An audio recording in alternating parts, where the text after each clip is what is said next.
Nga ni honor di gulgulog baboy yo. Kay lagi kaning baboy ta dugsako naman ang kilid oy. Lupog yun no, basta dugsakon ang kilid sa baboy. Ang uban kay sa liog man nila ipaagi kung magulgul sila og baboy. Pero karon nanay bag-ong teknik sa kilid na ig-on kunya pagtan-aw paghangad na ko grabe uwana og mao jud ni ang pinakanindot sa bukid basta mag-uwan kay grabe katin-aw ang tubig diri dapita. Karong adlaw day kay mag-ihaw ta og 90 kilos nga baboy. Kaning baboyan ni apilon po nato nag-ihaw bi. Mao nga sa dili pa na ihawon ato sa nang lawgan kay para busto kayo ang sinayawan.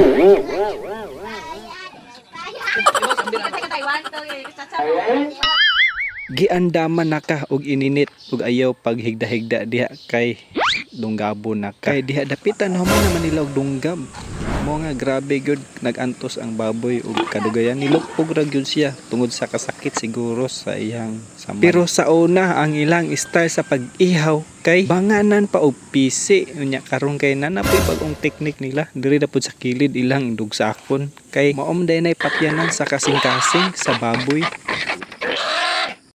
Katong pagsinggit sa baboy mo na to'y katapusan niya ang ginhawa o gikiskisan na siya o gihinluan kay para ready to ihaw na. Dili magbubo tag tubig aning baboy kay ininit baya pod na unya og dinani mo siya matarong ay mugahi gunang panit sa baboy. Na nga ikaw kung mag-init ka sakto ra pong inita ayaw pod palabi og init kay mokubol ang panit ana kung magrabihan na pod og kainit. Og sa paghiwa palang daan grabe jud katambok o grabe ka busok sa baboy nga nabusog og dili po day lalim mag-ihaw og baboy samot na og gamay ra mga tawo kay grabe ka lisod grabe ka kapoy samot nag magbira ka sa iyang tinae og maghinlo sa tinae kay kinahanglan gyud na tabangan og hinlo kay di makaya kung ikaw ra isa og kamulo pong tad di pud na kalimtan ang paghinlo sa tiil kay tamis man pud ang sabaw ani basta buntag sayo og samot nagbag-ong inihaw ang baboy. Samtang gahinlo sa tiil, nagsugba pud sila. Kay isa po ni ang sinugba nga pinakalami basta bag-ong ihaw. Nga presko yun kaayo ang mga karne ani kay bag-ong ihaw. Unya, samot nagmaluto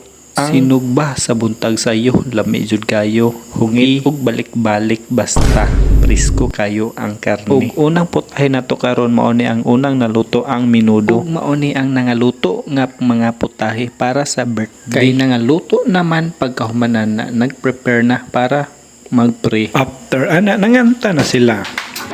Happy birthday to you! Happy birthday! Happy birthday!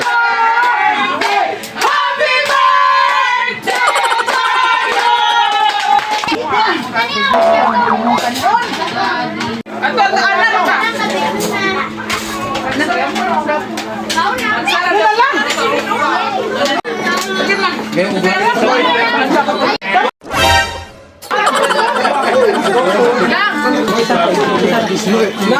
Babnya ko bitbe. Kay kaway.